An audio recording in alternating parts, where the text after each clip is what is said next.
विश्वरंजन पंडा कौन कहे बाकी समस्या रास्ता घाट को लेकिन आलोकीकरण व्यवस्था ना बाकी मौलिक समस्या बहुत रही विषय कौन कहे देखु ये आज कथा नुहे दीर्घ दिन हम ए बांकीवासी निर्यातित हबार लगी कारण ये रास्ता घाट आउ इलेक्ट्रिफिकेशन कथा जो कहते आपण आखि आगे बांकी ठारू त्रिशूलिया पर्यंत जो रास्ता जाइटा आपण भी देखिपे ये जातमुंडिया सुवर्णपुर जो पोलो जाइए दुईटर एवं ये दुईटी माने भात हांडी भितर गोटे भात चिपिबा सदृश आपण मैंने देखुवे प्रतिदिन ये दुईटी रास्तार शह शह लोक यातायात करुँच बांकी को संजोग करुवा गोटे लाइफ लाइन एवं भुवनेश्वर ठारू मात्र 30-40 किलोमीटर बाट मध्य दुईटी जाक ये पड़े एवं देखुथिबे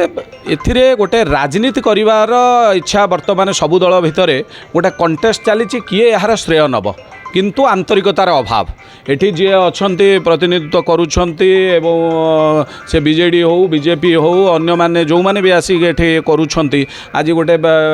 जे आमे एथिपे बांकी पे कांदुछु किंतु कहार आंतरिकता नाही जदि आंतरिकता थांता दीर्घ दिन हैला जे भी एठी शासन दल रे अछंती बीजेपी हो से माने खाली फोटो माध्यम रे सोशल मीडिया रे तांकर प्रचार करबा को आमे आज आंकु भेटिलु तांकु भेटिलु किंतु काम कोठे होउने एटा गोटे सरकार बीजेपी रे अछि विधायक बीजेडी रे अछंती एबे बीजेडी रे तो निलंबित नहीं से निलंबित कर उभय दलर नेतांकर बांकी मौलिक समस्या रहुछि कि किछि देखंतु आंतरिकतार अभाव संपूर्ण भाव में रही कारण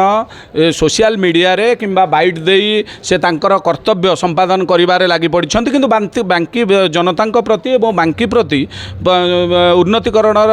कहार आंतरिकता नहीं मु एथि करी मासे 2 मास भितर आपण मानक माध्यम रे हो जो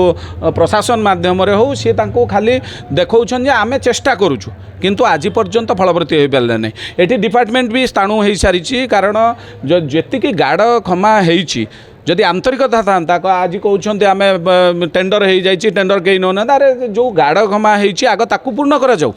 तापर काम आरंभ हम आज है काली हम तांकर दक्षता केते कार्यदक्षता आज सी उठेले विधानसभा गला विधानसभा जी प्रतिनिधित्व कर उठेले जे यहीटा आग तुरंत करा जाऊ बोली